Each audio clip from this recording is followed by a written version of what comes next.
Vous écoutez Quand je m'éveille sur Tunka Podcast. Que disent les jeunes Maliens de la diaspora sur l'état du pays et sur leurs défis quotidiens? Quels sont leurs parcours et leurs rêves? Et qu'en est-il de leurs inquiétudes et de leurs frustrations? Aujourd'hui, dans ce nouvel épisode de Quand je m'éveille, l'un d'eux a accepté de nous raconter son parcours entre espoir, ambition et désillusion dans les coulisses de ce qu'on a appelé la fièvre des rubis. Madame, Monsieur, bonsoir. Je m'appelle Adey Fofana et je suis votre chef de cabine. L'ensemble de l'équipage Tunga est ravi de vous accueillir à bord de ce Boeing 737-500 à destination du Mozambique, pays de résidence de notre invité du jour. Le temps de vol sera d'environ 30 minutes. Nous vous souhaitons un agréable voyage en notre compagnie.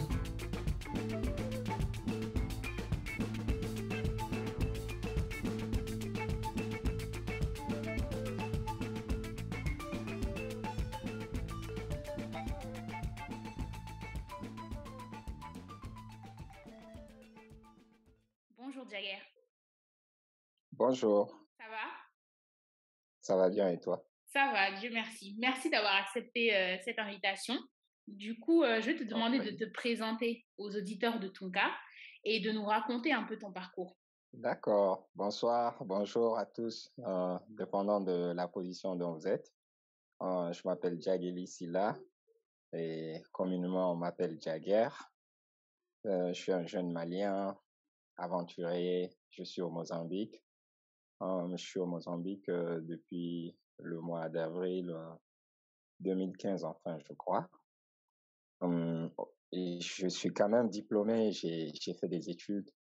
J'ai fréquenté un lycée international à Lomé et j'ai eu un bac international et après, j'ai fait des études de comptabilité à Bamako dans l'Institut Serco Mali. Je pense que l'école, elle a changé de nom. Je suis sorti avec le DUT et une licence. Enfin, bref.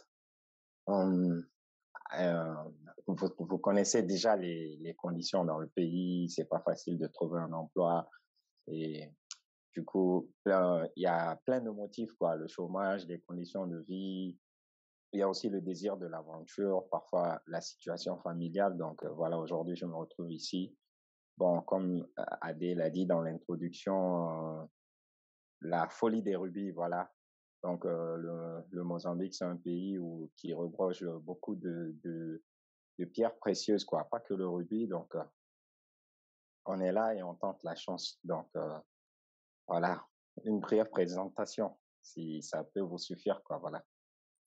Et moi, j'aimerais savoir pourquoi est-ce que tu as décidé de quitter le Mali pour aller t'installer au Mozambique parce que c'est pas une décision anodine de partir. Pourquoi est-ce que tu as fait le choix de quitter ton pays d'origine pour aller t'installer dans un pays dont tu ne savais absolument rien? Bon, concernant les choix, les raisons, en fait, les raisons du départ, il y a beaucoup de motifs, quoi. Comme je le dis, il y a le chômage. Bon, le chômage, pas en tant que tel, parce que je travaillais dans une entreprise, mais malheureusement, c'était une entreprise à titre privé, donc le salaire, déjà, c'était pas en tant que tel. Et ensuite, on peut aussi parler des conditions de vie parce que chacun d'entre nous connaît les conditions de vie à Bamako quand tu travailles pas et tu es carrément condamné à t'asseoir dans les grains, tu vois, à prendre du thé, à parler de n'importe quoi et de n'importe et de tout quoi, voilà. Et il y a aussi le désir de l'aventure étant un fils d'un Sonic et un fils d'un aventurier. Et il y a aussi, malheureusement, on peut le mentionner, les conditions dans la famille, voilà. Donc, un peu de tout ça, au final, on dit on se sent mieux ailleurs, quoi. Voilà. Et comment s'est passé ce départ vers le Mozambique? Comment est-ce que tu t'es préparé à partir et comment ça s'est passé quand tu es arrivé? Est-ce que ça correspondait à tes attentes ou est-ce que ça a été un choc, un dépaysement, j'imagine, mais comment s'est passée ton installation au Mozambique? D'accord. Bon, au niveau du voyage, vous savez, déjà au Mali, il y a ce qu'on appelle les coxers, parce que il faut un peu passer par quelqu'un pour faire un peu de tout. Même pour voyager, il faut t'adresser à une agence. Alors que c'est des trucs tellement banals, on peut le faire tout seul, mais ils essayent dès le départ de te faire comprendre que voilà, il faut passer par un tel pour arriver au but. Donc, pour le déplacement, déjà, il a fallu travailler avec certaines personnes Et le voyage, ça nous a coûté pratiquement une histoire de 3 000 à 4 000 dollars dans les 2 millions de francs CFA, alors que le vrai coût, c'est en bas de tout cela. Et bon, concernant les procédures de visa, on l'obtient ici.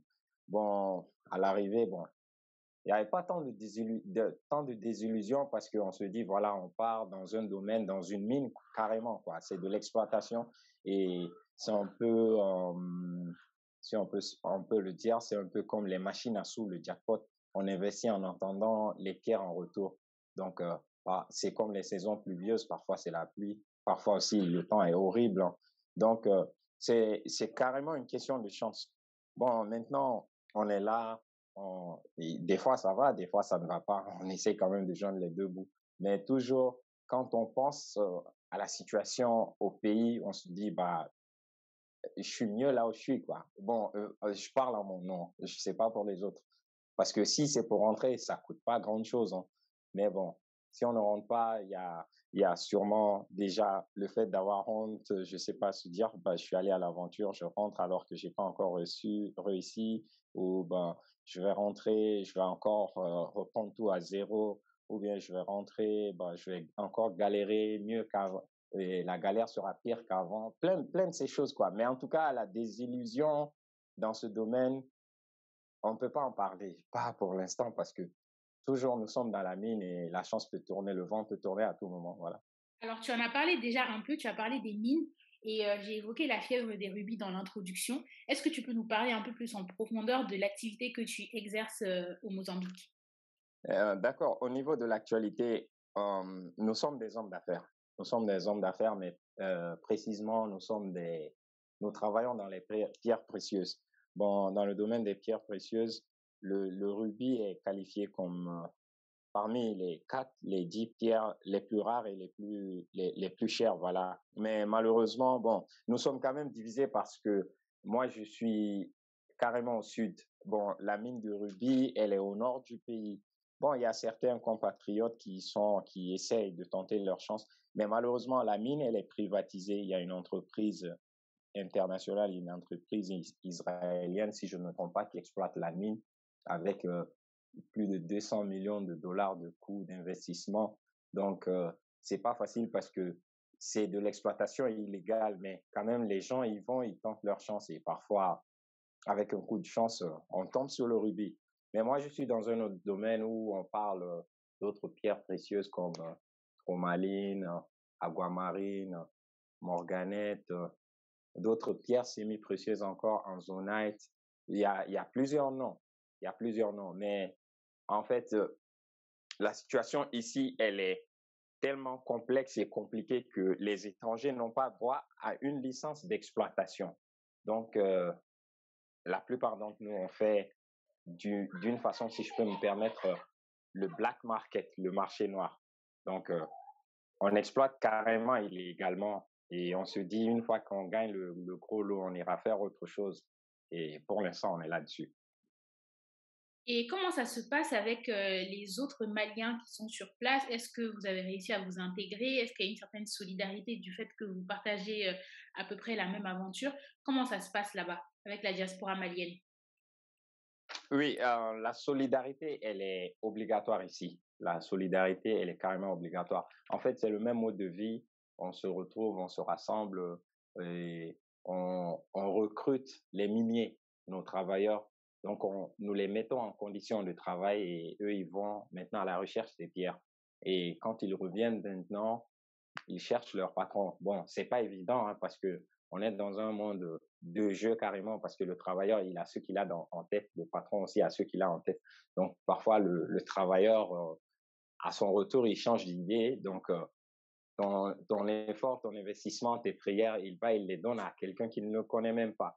Donc, raison pour laquelle nous sommes solidaires, carrément soudés, parce que moi, je peux gagner aujourd'hui, mais il y a un autre frère qui est totalement dans la galère, il n'a pas de quoi manger. Alors, la solidarité que nous avons créée ici, c'est l'union. Une fois qu'on se retrouve dans une province, dans un district, comme ils aiment l'appeler ici, on se regroupe, on forme une communauté et nous construisons un bureau et c'est le lieu de rencontre.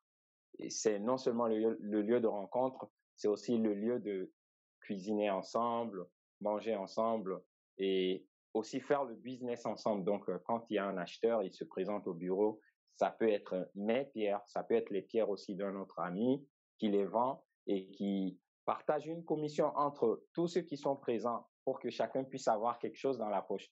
Et après aussi, on achète de la nourriture, on stocke. Donc, pour question de la nourriture, tout dépend de la volonté de tout un chacun. Celui qui a envie de cuisiner, bon, il se lève et puis tout est déjà au complet. Donc, tu fais juste, comme on le dit, mélanger la marmite, voilà. Donc, la solidarité, elle existe. Elle existe carrément. Et même quand l'un de nous a un problème, tout le monde se lève. Bon, on a aussi une communauté ici qu'on appelle CBAO.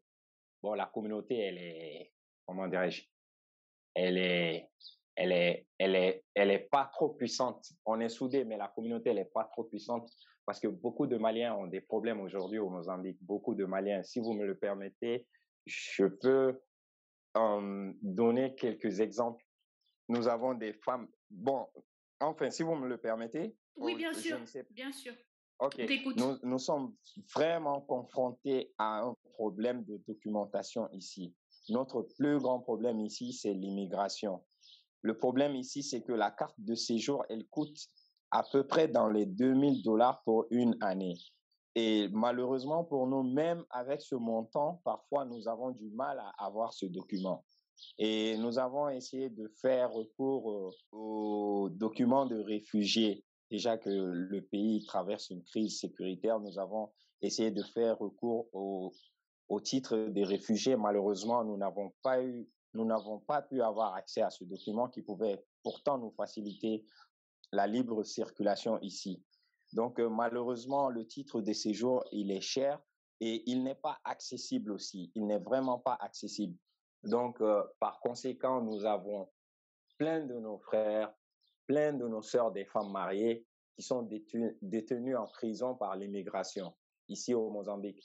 Et malheureusement, nous n'avons pas d'ambassade ici aussi et une histoire de consulat aussi qui a tourné au vinaigre. Donc, malheureusement, nous n'avons pas de défenseurs pour essayer de trouver une solution à cette crise. Et là, c'est un sérieux problème. C'est un sérieux problème parce que le Mozambique, on va finir par croire que nous ne sommes pas en Afrique, mais l'immigration nous complique et le document est inaccessible. Et c'est l'un de nos plus grands cauchemars parce que quant à l'aventure, on s'y attend déjà à ce que ça soit bon ou pas. Mais question d'avoir des documents quand même, je pense que ça devait être une priorité pour tout un chacun parce que nul ne voudrait circuler sans document. Mais comment faire si un document coûte $2000, chose que tu n'as pas, et chose que quand tu l'as, tu n'as pas accès à ce document parce qu'on te demande d'autres documents vraiment compliqués que tu ne peux pas avoir, ou quand tu finis par avoir ce montant, avoir tous les documents, tu payes et tu n'obtiens pas la carte de séjour sur le champ. Le moment où tu as ta carte de séjour, tu trouves que tu as déjà fait 6 mois de démarche ou 3 mois de démarche et ces 6 mois ou 3 mois ou 9 mois, si possible, sont inclus sur ta carte de séjour. Ça veut dire que après avoir fait les démarches pour la carte de séjour, si tu l'obtiens après 3 mois, et les 3 mois, ils sont compris dans la carte de séjour. Donc, chose pas normale. Et nos voix, les portes qu'on a frappées jusqu'à présent, nous n'arrivons pas à trouver de solution.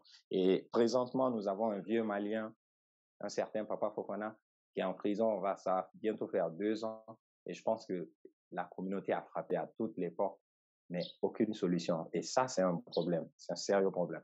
Et du coup, ça relève des difficultés des autorités, enfin, au niveau des autorités du Mozambique pour vous fournir en fait des titres de séjour. Est-ce que tu connais la cause de ce manquement-là? Est-ce que c'est une question de xénophobie? Est-ce que c'est un problème d'organisation de l'administration? Comment est-ce que toi tu interprètes cette difficulté que vous avez en tant que Malien d'avoir des titres de séjour? Et est-ce que ça ne concerne que la communauté malienne au Mozambique?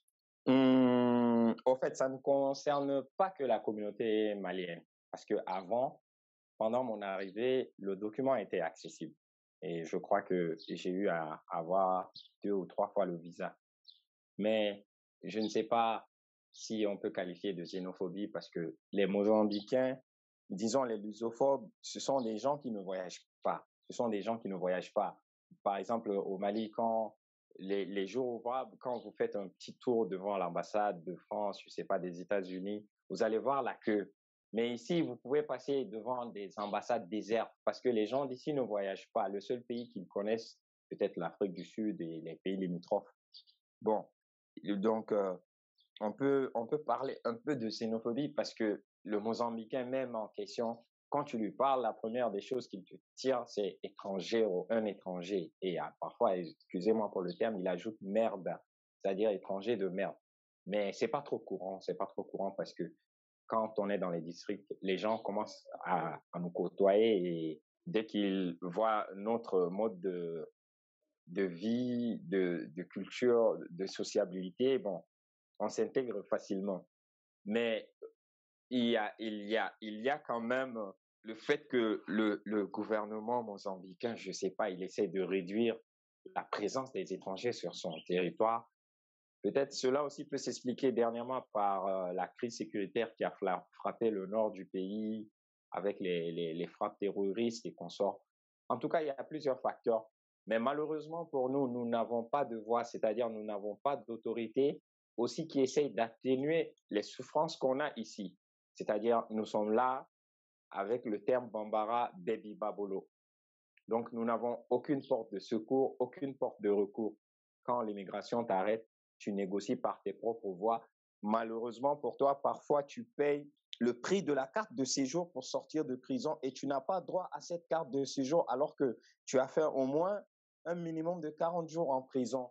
Et après, ce sont les mêmes gens, puisque déjà que tu as assez duré avec eux, ils connaissent bien ton visage, donc ils n'ont pas de mal à te repérer et à te ramener en prison pour une deuxième fois. Donc, la situation, elle est un peu compliquée. Plein de choses expliquent c'est cette situation du fait de la complication de la carte de séjour. Alors, tu en as déjà parlé un peu pendant cet entretien, le fait que tu n'envisages pas actuellement de retourner au Mali. Je voudrais comprendre pourquoi, surtout à l'aune de tout ce que tu viens de me dire concernant les conditions de vie au Mozambique. Est-ce que tu peux nous expliquer ton point de vue sur le retour au pays et pourquoi toi, personnellement, tu n'envisages pas de retourner au Mali? Non, bon, quand je dis je n'envisage pas de retourner, c'est-à-dire ce n'est pas une question de retour définitif. De retour définitif parce que l'aventure aussi, elle a une sorte d'adrénaline, si je me permets. Donc, on sent la liberté, on sent une indépendance de dépendre de soi, de vivre par soi, de payer son loyer tout seul, de se sentir libre de tous ses gestes et mouvements. Contrairement à ce que nous vivons au pays, c'est-à-dire la famille et tout et tout et tout. Bon, les visites quand même, ça s'inscrit parce on peut faire tout ce qu'on veut, comme on le dit en Bambara, Yirikulu, Memendjila, Tekebamae. Donc on peut pas refuser chez soi. Bon, on peut s'y rendre quand même pour des petites visites, mais le Mozambique c'est quand même une terre neuve, c'est une terre d'opportunités. L'agriculture y bat de son plein fouet, l'élevage, les pierres, il y a plus beaucoup de sortes de business qu'on peut aborder. Bon, malheureusement pour nous, parce que comme tu le dis, la folie des rubis, voilà tout le problème parce que même étant au Mali, j'ai entendu des rumeurs. Moi, j'ai pas entendu personnellement, mais j'ai entendu des rumeurs qui disaient que voilà, qu'il y a une nouvelle mine où on explorait du pareil-pas.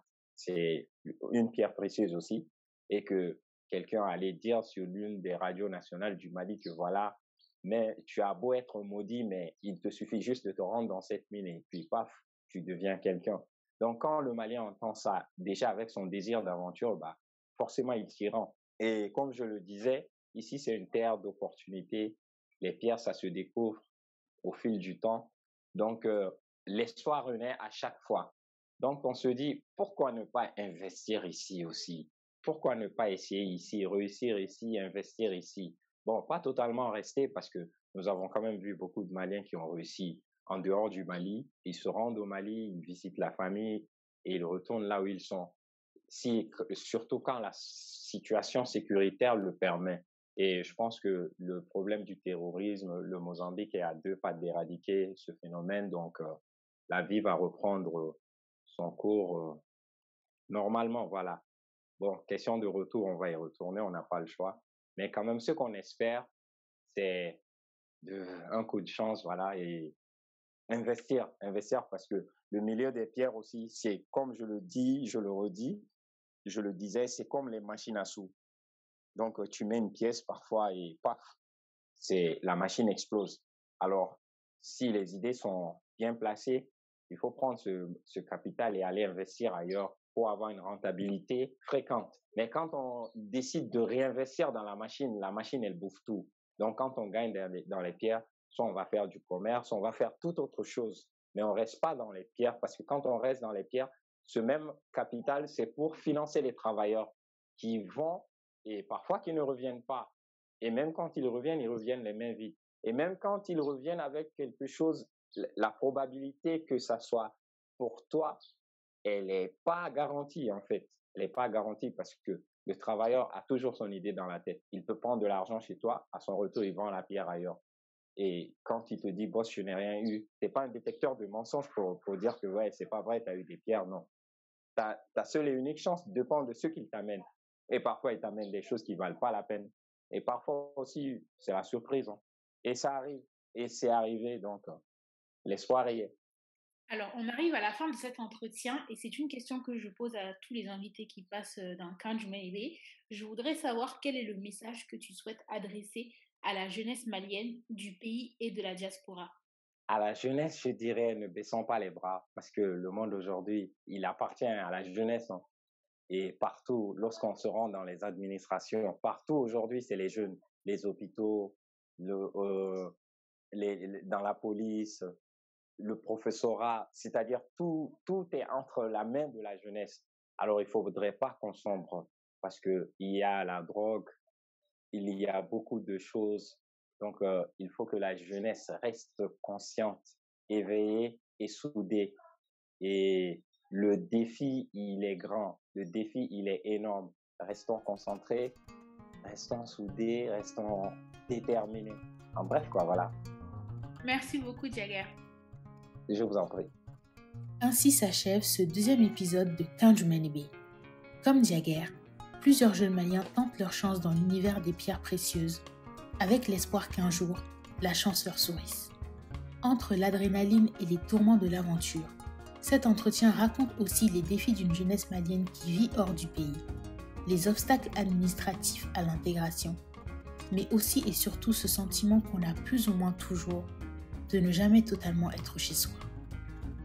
Vous pouvez retrouver ce podcast sur SoundCloud, Spotify, Deezer et Apple Podcasts. N'oubliez pas de vous abonner à la chaîne et d'activer la petite cloche de notification pour ne rater aucun de nos prochains podcasts. L'aventure Tunga continue sur Instagram et sur Twitter. À très bientôt!